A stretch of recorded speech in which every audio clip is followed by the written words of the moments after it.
Hi guys, it's Chris with City Girl Homestead, and it's time for supper. So, these recipes that I'm coming up with lately for cleaning out my freezer, I'm going to tell you how I'm doing it. So I'm picking one thing from my freezer and basing a recipe around that. So there's things that I need to use up or whatever, so I'm picking that thing and then I'm building a recipe or finding a recipe or whatever to go along with that, so I can get that particular thing out of my freezer. Or if I have an abundance of a certain meat or whatever it happens to be, that I can get that out of there. So that's just an idea for you guys on how to come up with different recipes as well. Someone said something about, you know, we could do an alphabet thing for days I couldn't come up with stuff, and that is a really good idea. But right now, to clean out my freezer, I'm looking at the things that are taking up a lot of space. So tonight we're gonna do something that I found the recipe on, and I think it's gonna be good. I'm only gonna do things a little bit different, so I probably won't post the recipe because it doesn't really have a printable form of it. So if you remember right, I went and got all of those chicken nuggets, you know, from the Amish Not Amish store.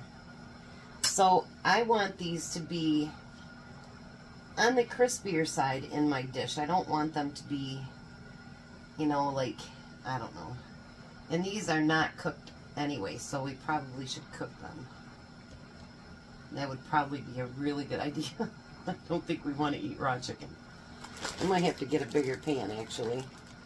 But I thought about leaving them in the bigger pieces, but then I thought to myself, you know, like, not trying to be all ladylike or anything, but who wants a big piece of chicken sticking out the side of your mouth, you know what I mean?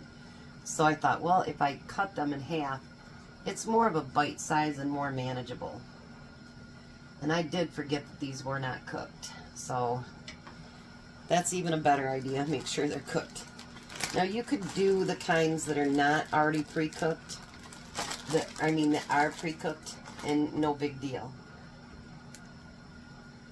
You can do it however you want. You could use, you know, chicken patties. You could use all kinds of stuff.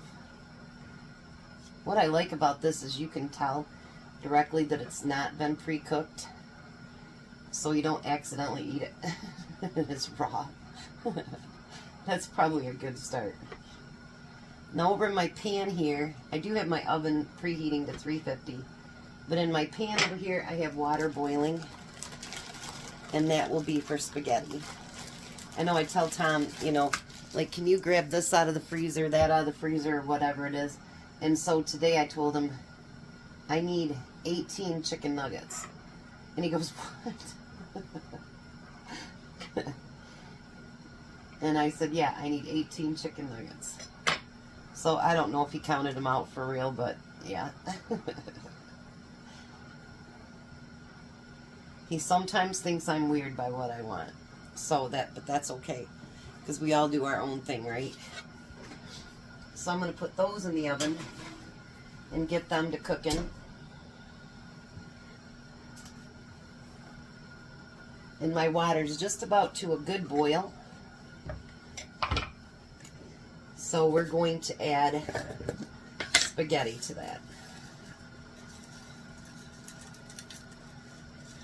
And when I package up my spaghetti, I actually do break them in half, because I do that anyways when I use it. So I store it half cut, and just think about it, you know, we usually pay a little bit more for that package that's already cut in half. So this way I've already done it. And I don't have to pay more for it. I definitely say Tom's going to have to bring me up some more, though. Might as well use that last bit up. These work perfect for it. I'm telling you, I love it. I love that my daughter-in-law made those for me for the grandsons. I just absolutely love it. So, Tom, when he's got some time, he's going to have a big old list of stuff that I need brought up from downstairs. I'm out of vegetables up here in my you know, my workable pantry in the back room.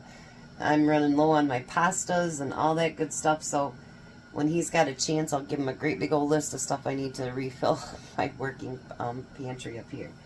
So I'm going to let that boil and get done, let my chicken get cooked, and then I'll be back. So now the recipe I found said dump your noodles in the bottom and then just mix everything together. I mean, as far as the sauces. But I'm not doing that. So if you remember right, I had that marinara left from yesterday. There's not a whole lot there. We're not going to let it go to waste either. 1 second.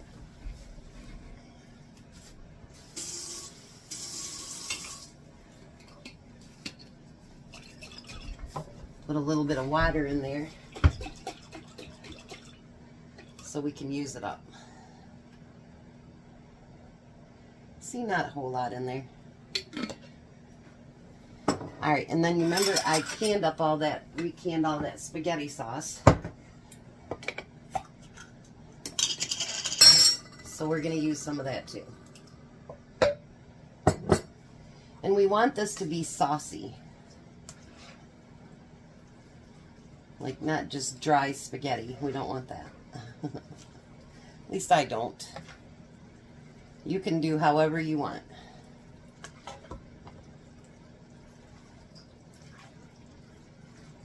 You know, spaghetti, no matter how much you do it, it all ends up, like, not covered properly anyway. You know what I mean? Alright. So we have our spaghetti. Now we're going to take our 9x13 pan and we're going to pour that spaghetti right into it. My handle is really hot.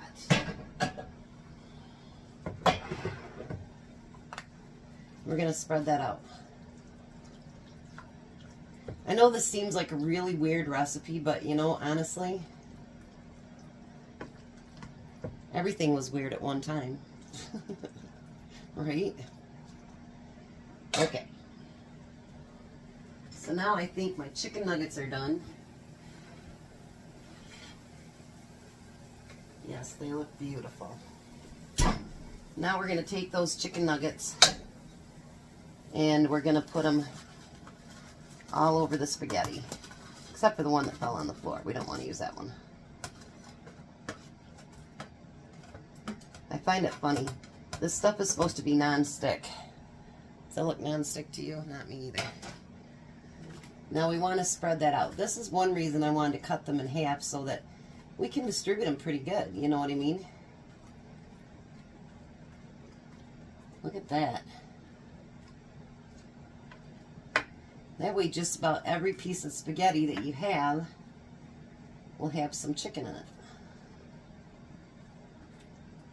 Who says you just have to have chicken nuggets with some kind of dip already? Now we're going to pour the rest of that sauce over top.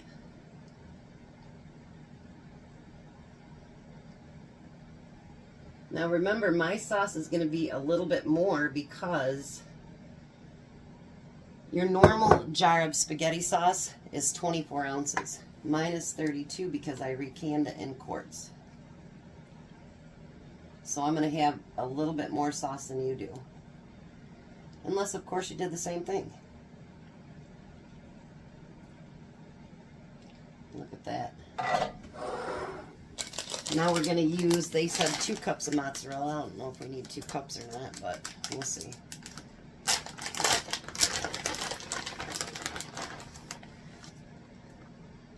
And then we're going to put mozzarella cheese on there. I don't want to do it too light that it's not cheesy, you know what I mean, but not so heavy that that's all you taste is cheese either.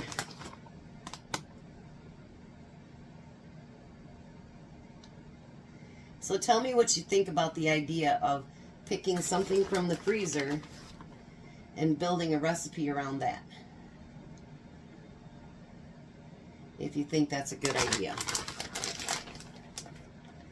Because I'm going to get those freezers reorganized. Alright, and then we're going to use some grated Parmesan cheese.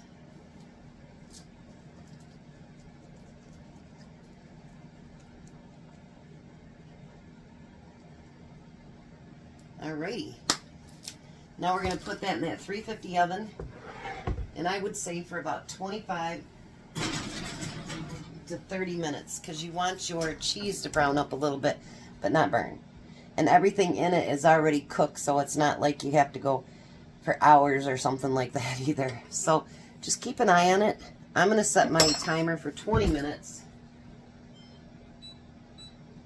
And see what I think about it after that. And then we'll go from there. Alrighty, take a look at that. That look good. Do a little tiny taste test. And then Tom will be home, and of course he'll do a big taste test because, you know, he's a spaghetti fanatic.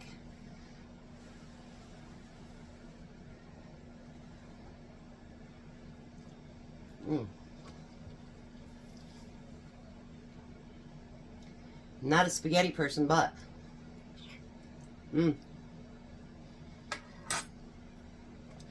definitely tasty, except for eating my hair.